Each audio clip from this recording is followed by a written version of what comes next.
Bienvenue sur ma chaîne YouTube dédiée à LibreOffice et à GIMP.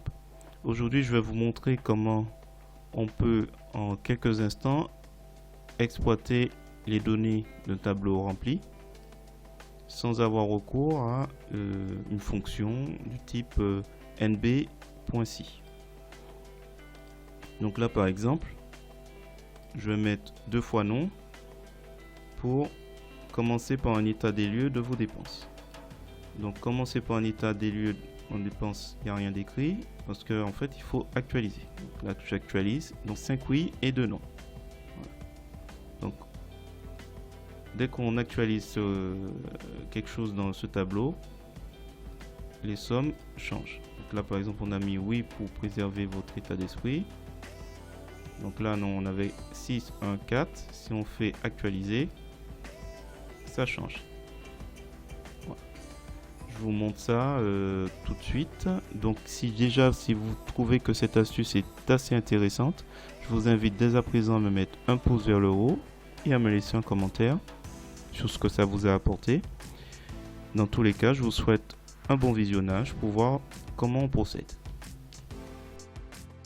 Donc pour commencer, nous avons donc rempli un certain nombre de lignes par rapport à notre liste déroulante.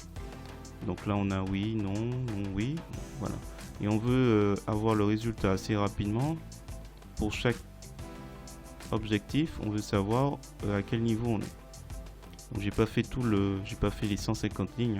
Donc on va s'arrêter juste aux 32 lignes que j'ai remplies au hasard.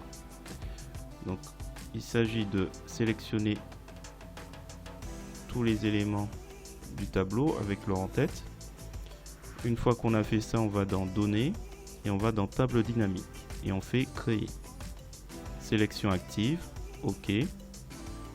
Donc là, il s'agit de faire glisser ce qu'on désire. Donc là, moi, ce qui m'intéresse, c'est de voir le champ de ligne et la mise en pratique. Là, je fais encore glisser, mise en pratique, pas la somme, je double-clique, je veux le nombre. Ça veut dire quoi en gros? Que là, dans le champ de ligne, on aura objectif et mise en ligne, donc oui, non, non concerné, et le nombre de ce champ.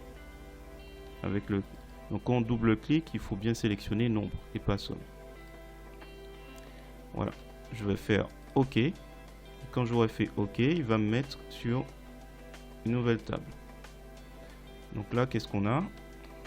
On a une table dynamique où en gros, je vais agrandir. Où en gros en fait on a le nombre de réponses pour chaque mise en pratique. Donc ça permet de savoir, voilà, il y a 6 non, il y a... ce qu'il faut savoir, c'est que si on modifie, on va en modifier le premier par exemple, là on a 7 oui.